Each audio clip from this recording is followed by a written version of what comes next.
ladies and gentlemen, I am Admiral Ellis, and welcome back to episode number 318 of the Zombie Train.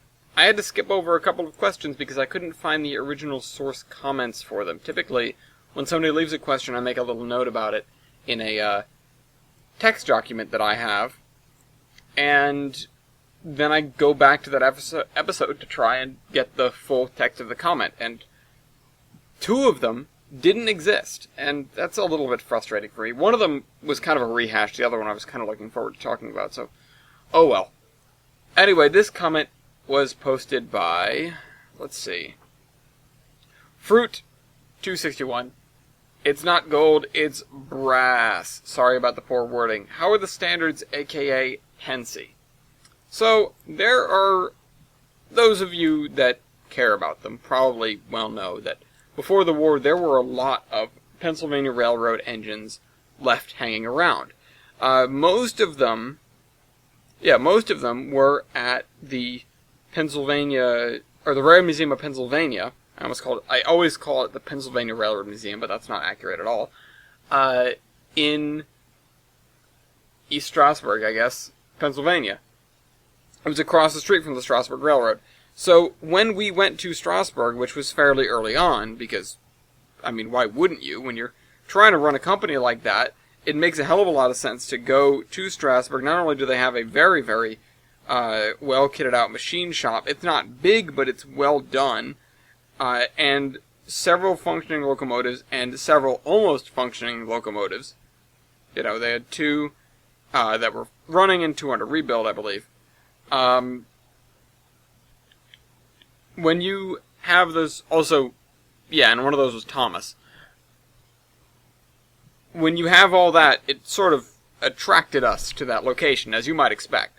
I mean, I had already gone by in the Zombie Train, picked up a few things for the engine, and also picked up the crane, which followed us through our escapades over the next several years.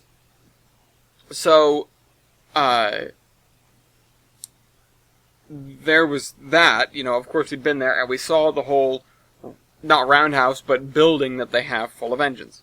At first I was skeptical about even getting in there, because it seems like it's sort of sealed up, but once we got our hands on, you know, the right set of keys and yada yada, it was fairly straightforward to get engines in there and start pulling display engines out of their display tracks.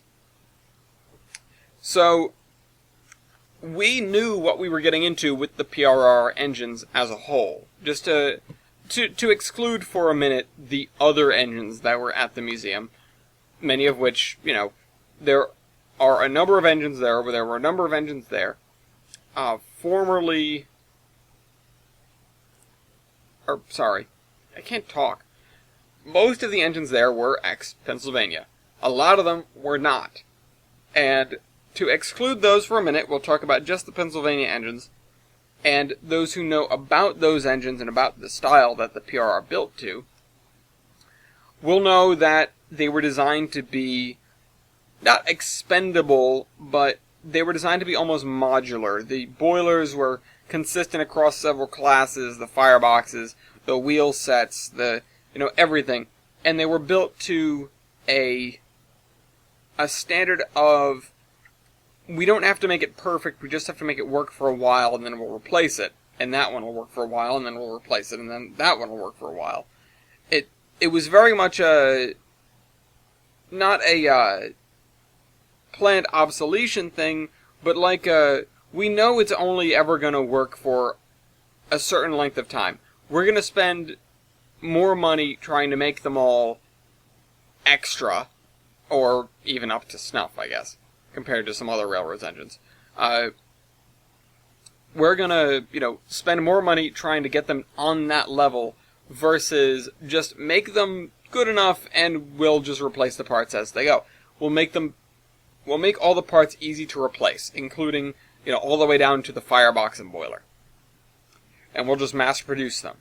That'll keep costs down, it'll make things standard, that means people don't have to learn all these different things, blah blah blah.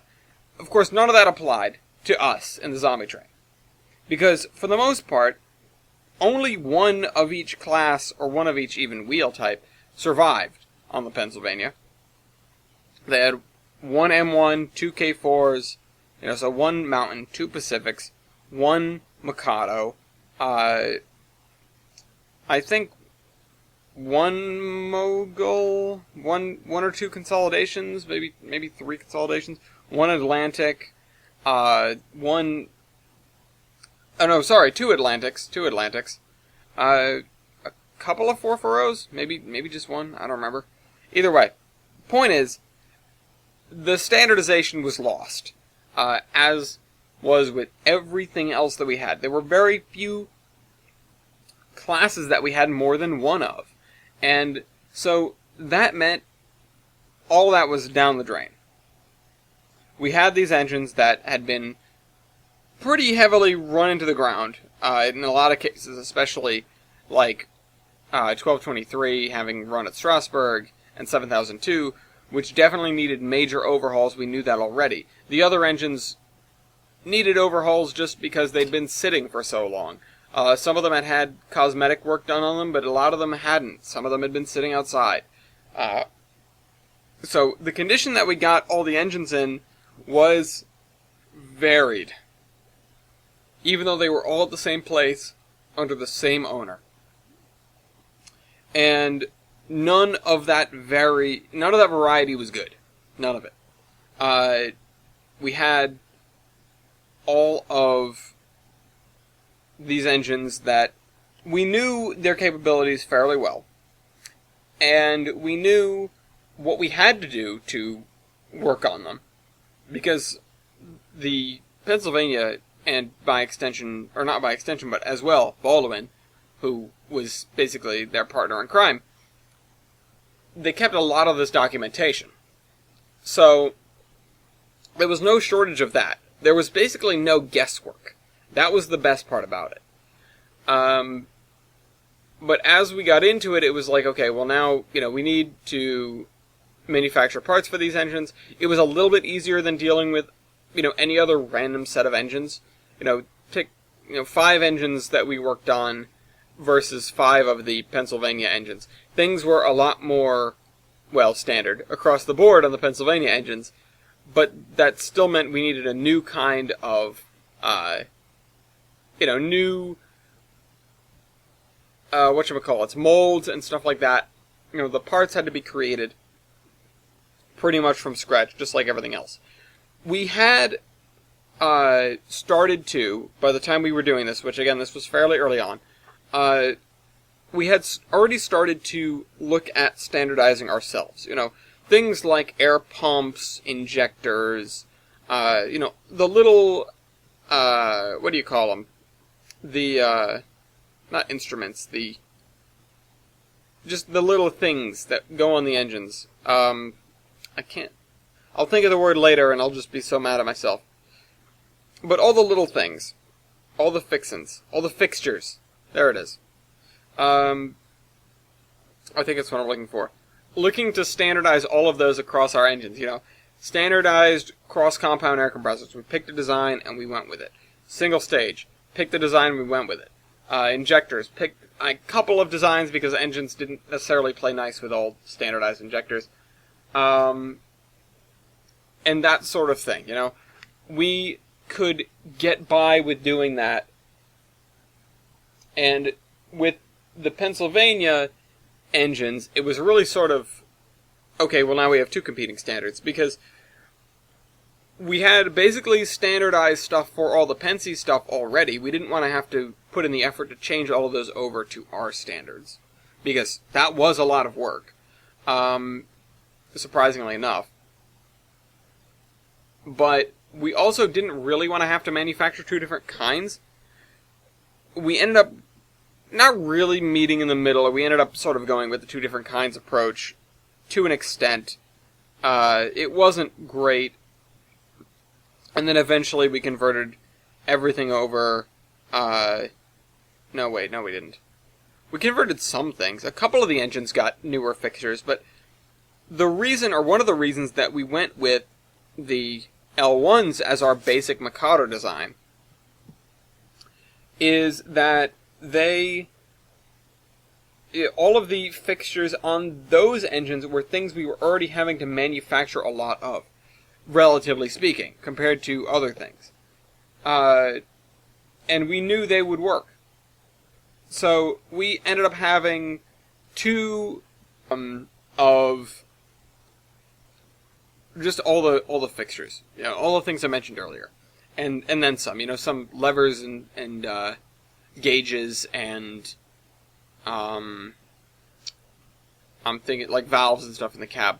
Those things, they ended up being kind of a mismatch sometimes, but it was largely either Zombie Train Incorporated stuff or Pennsylvania stuff.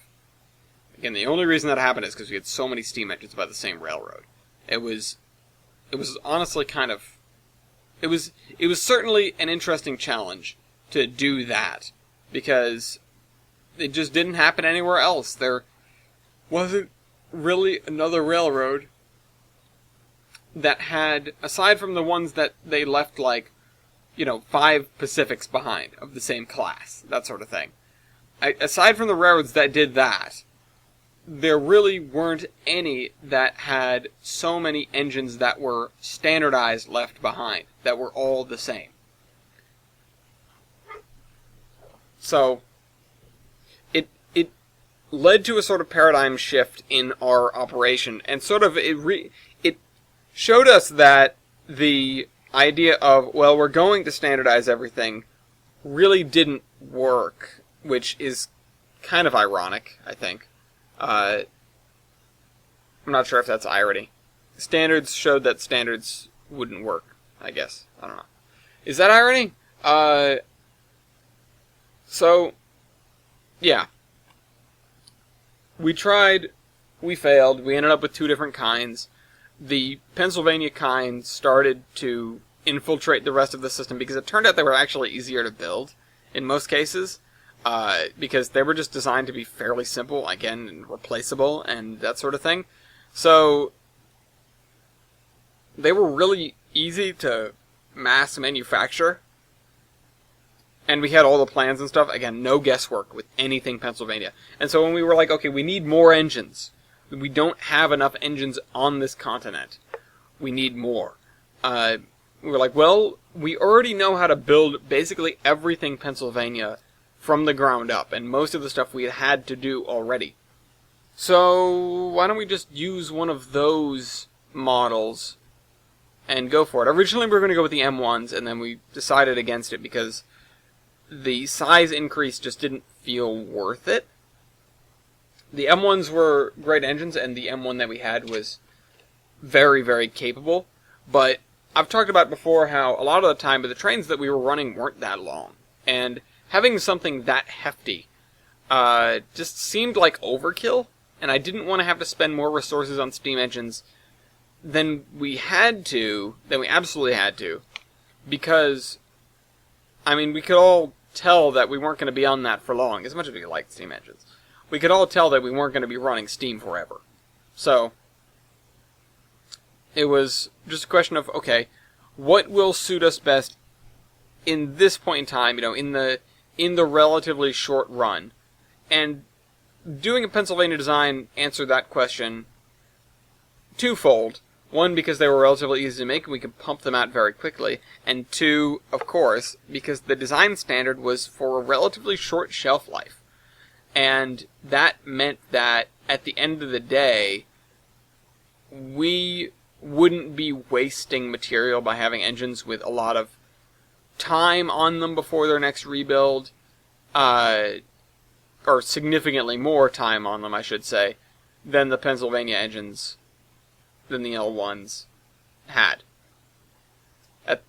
Again, when we started to switch over, a lot of the L1s were some of the last to be retired because they were the newest engines that we had, and the fact that they were standardized across the system meant we could train an engineer to run an L1 and they could run almost any train. Not almost any, but we did make a lot of them compared to any other class. I think we ended up pumping out like 100 of them, which is a lot when you think about it. When that's almost 10% of our locomotive fleet ended up being L1s. Anyway, this is the Admiral, signing off.